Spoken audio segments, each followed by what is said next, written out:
बारे में उनको बताइए। एक्साइज पॉलिसी पर सीबीआई से जांच कराने के मामले में अरविंद केजरीवाल ने दिल्ली में प्रेस कॉन्फ्रेंस की। केजरीवाल ने कहा कि मनीष सिसोदिया को फंसाने की कोशिश हो रही है।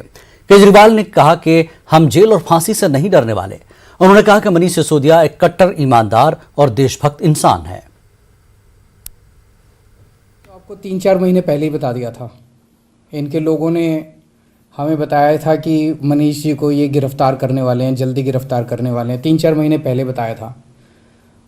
मैंने प्रेस कॉन्फ्रेंस करके, उसके बाद अपने कई भाषणों में, असेंबली में मैंने कहा था कि ये मनीष को गिरफ्तार करने वाले हैं।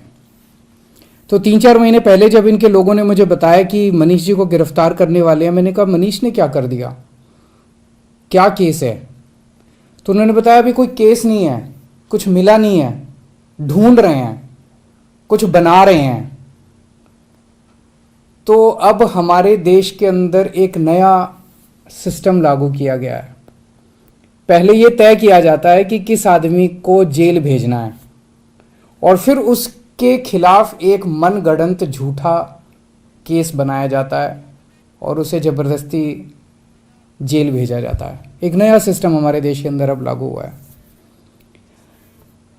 मीडिया से अभी तक जो मुझे पता चला है कि जो ये आरोप प्रत्यारोप लगाए जा रहे हैं, मैंने सारा अभी चेक कराया।